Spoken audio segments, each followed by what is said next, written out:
Imagine being able to step back in time and experience life in the jungle as the ancient Maya did. Enter their homes, stroll their gardens, encounter the native wildlife.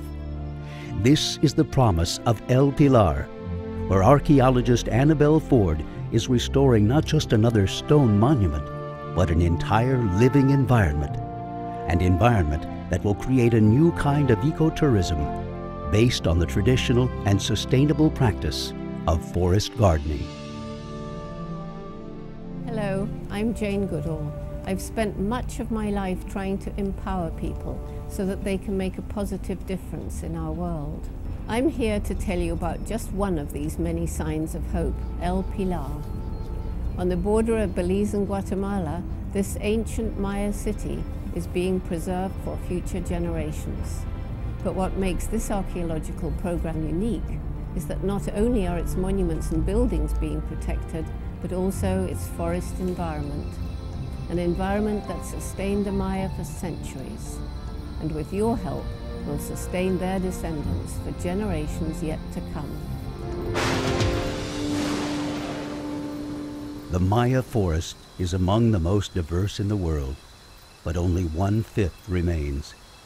1,300 species are threatened, including plants that can fight cancer and other diseases.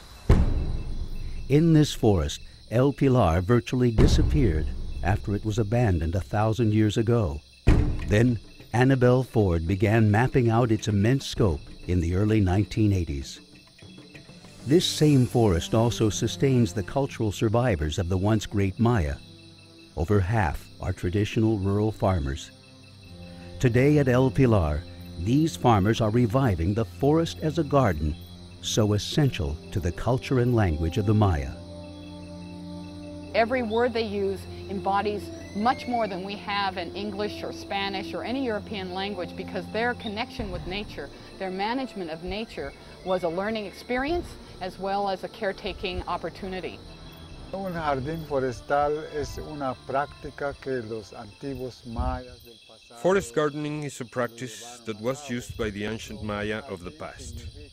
A forest garden means planting many species of plants, plants that produce fruit to eat, and also medicinal trees, medicinal plants and trees for construction.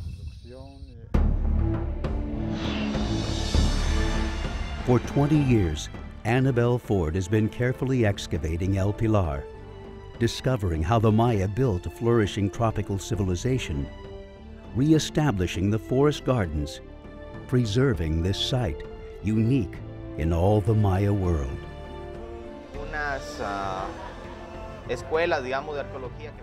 There are some schools of archaeology that prefer to get rid of nature and leave only the monument, and leave it as an urban area.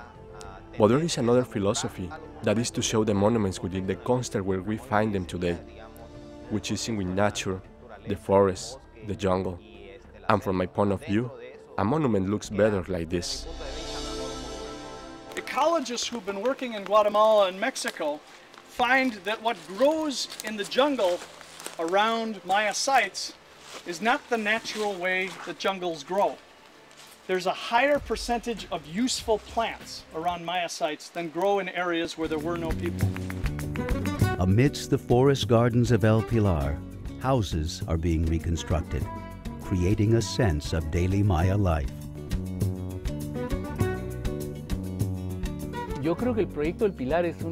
think that the El Pilar program is very important because never before has a project been done like this. It is the right moment for creating or showing to the world that these ideas are valid and that they function.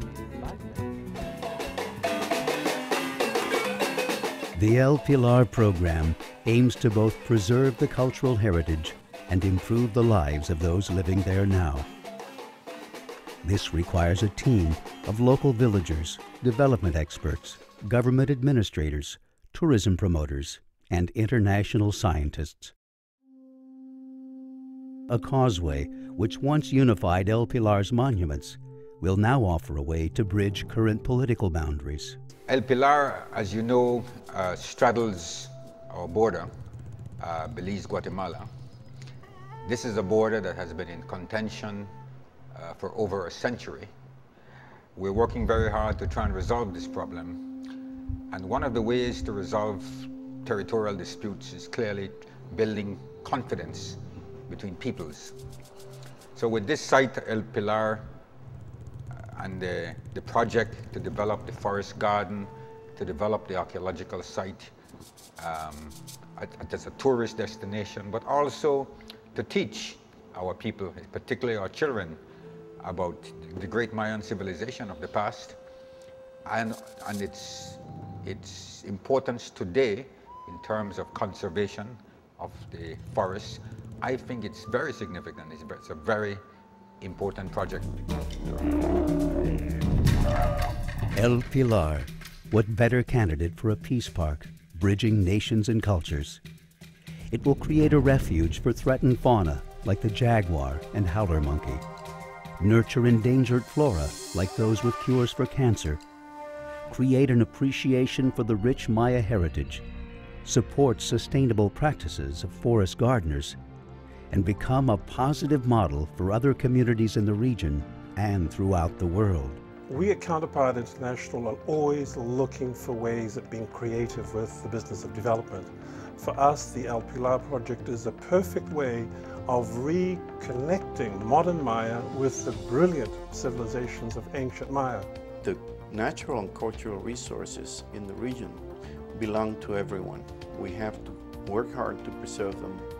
This is our common heritage.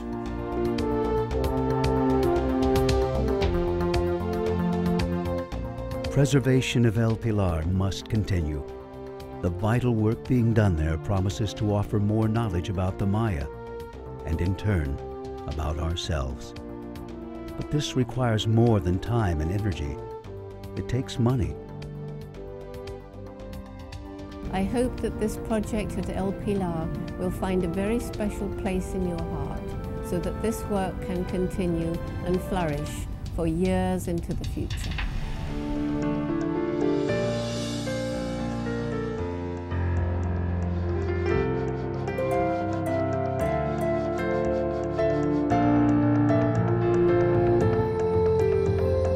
Please join us in this worthwhile endeavor by sending a tax-deductible contribution to the El Pilar program at Exploring Solutions Past.